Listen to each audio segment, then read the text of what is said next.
tugusobanurire impamvu ishobora gutuma utwita inda zigakomeza kuvamo. Ni ikibazo gikunze kugaragara ku bantu benshi, umubare utari muke w'abantu bahura n'ibibazo byo gutwita inda zigenda zivamo. Ubundi icyo twita gukuramo inda, ni inda yavuyemo byibuze itararenza ibyumweru 20. Icyo gihe tuvuga ko umudamu yakuyemo inda.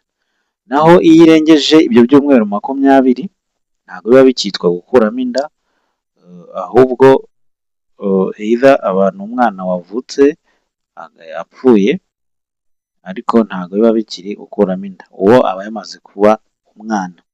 Reka rero turebe zimwe mu mpamvu zishobora gutuma utwita inda zivamo mu buryo bukurikirana. Icya mbere, hari uburyo buri genetike.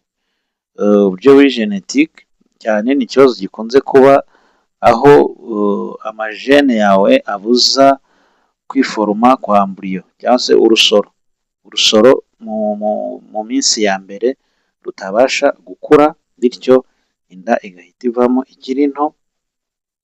Ubundi buryo bwa kabiri ni uburyo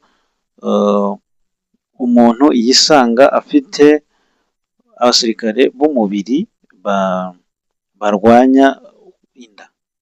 Inda ijemo ba basirikare b'umubiri ifite ibyo twita nka auto immune disease. Ni indwara aho umubiri ubwawo wirwanya. Noneho ugasanga igihe utwite ba basirikare b'umubiri barimo ahubwo barwanyije ya nda nk'aho ari indi ndwara, igahita ivamo. Ubundi buryo bwa gatatu, hari uburyo buri anatomic, imiterere ya nyababyeyi yawe. Nyababyeyi ishobora kuba nayo bitewe n'ibibazo yagize wavukanye cyangwa se n'ibyakubayeho nyuma ukuze, ariko igahinduka imiterere yayo, bityo bikaba bitayemerera ko umwana yayikuriramo.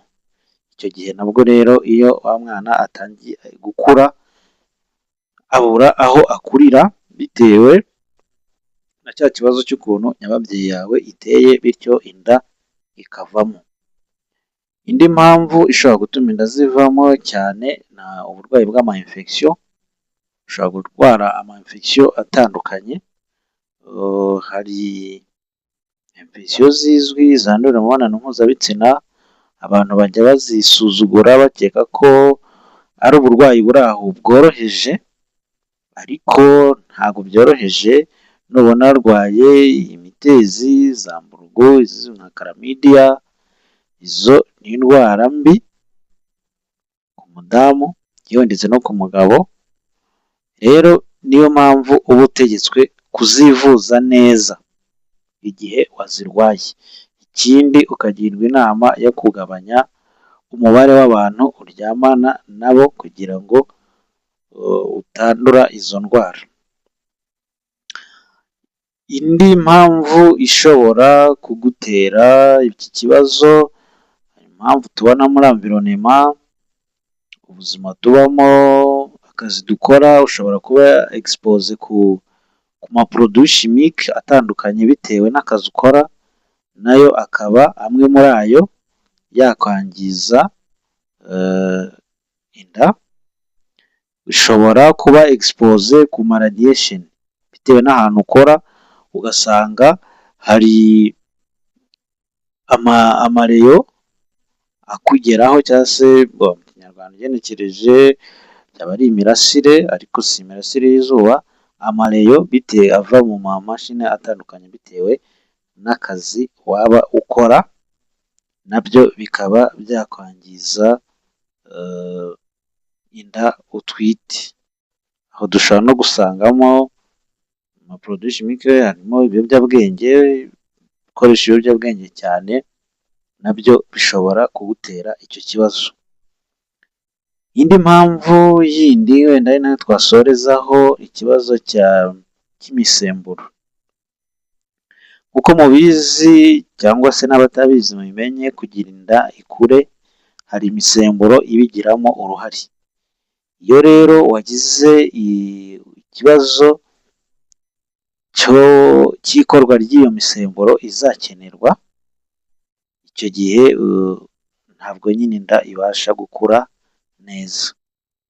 Ubwo rero bamwe bashobora kuvurwa bagahabwa iyo misemburo n'ibindi n'ibindi. Indi mpamvu nanone ikomeye, icyo twita cervical incompetence, inkondo y'umura yawe ikaba isa nk'ihora ifunguye. Ubusanzwe umudamu inkondo y'umura ye iba ifunze. Hari umuntu rero ugira uburwayi ya nkondo y'umura ikajya ihora isa nk'ifunguye nk'aho agiye kubyara, bityo rero inda yose igiyemo, kuko nyine hayiporotejaga kuguma hejuru hafunguye, ukisanga yavuyemo. Mwakoze rero kubana natwe abarebye ino videwo, turabashimiye. Ni Muganga Etienne mwari kumwe.